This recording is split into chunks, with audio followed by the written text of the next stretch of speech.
Hello मंडळी, सकाळ सकाळी असा थंडीच्या वातावरणात आम्ही निघलो होतो आपल्या ड्युटीच्या वाटेने. बसच्या थोड्या वेळाची अंतर कापून आम्ही पोहोचलो आपल्या कंपनीच्या वातावरणात आणि तिथून मग उतरूनच आम्ही लगेच गेलो इनपंच करायला. इनपंच करून लागली होती आम्हाला कडाक्याची भूक, तर गेलो कॅन्टीनच्या दिशेने.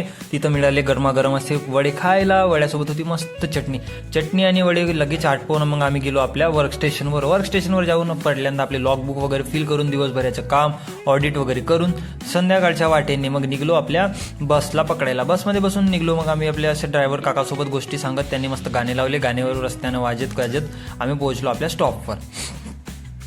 स्टॉपवर पोहोचून सर्व मित्रमैत्रिणींसोबत आपापल्या ठिकाणी मस्त निघले होते. गोष्टी सांगत आपापल्या जी दिवसभराच्या गोष्टी होतात ते सांगत होते. मी पण आपल्या फ्रेंडसोबत जुईसोबत गोष्टी सांगत होते. जुई म्हणाली की मला पण आजच्या ब्लॉगमध्ये ॲड करशील, तर हो म्हटलं. हे आहे आमची फ्रेंड जुई.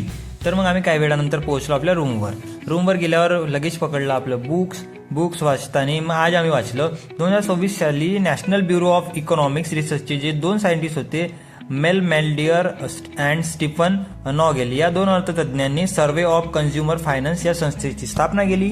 या संस्थेने अमेरिकेतील जनतेच्या पैशाबद्दलचा व्यवहार कसा आहे, काय आहे, ते पैशाचे व्यवहार कसं करतात याची सर्व रिसर्च केली. त्या रिसर्चचे काही मुख्य मुद्दे होते ते दिले, ते वाचले. त्याच्यानंतर टाइम्स ऑफ इंडिया यांनी घेतलेली एक मुलाखत होती, ती पण वाचून काढली. या सर्व ठिकाणातून मला हे एवढं समजलं की आपल्याला गुंतवणूक म्हणजे इन्व्हेस्टमेंट करासाठी कुठलाही शिक्षण, बुद्धी किंवा अत्याधुनिक गुंतागुंती प्रणालीचं अवलंबून नसते. ते असते फक्त आपल्याला त्याबद्दलचे असलेलं ज्ञान, अनुभव.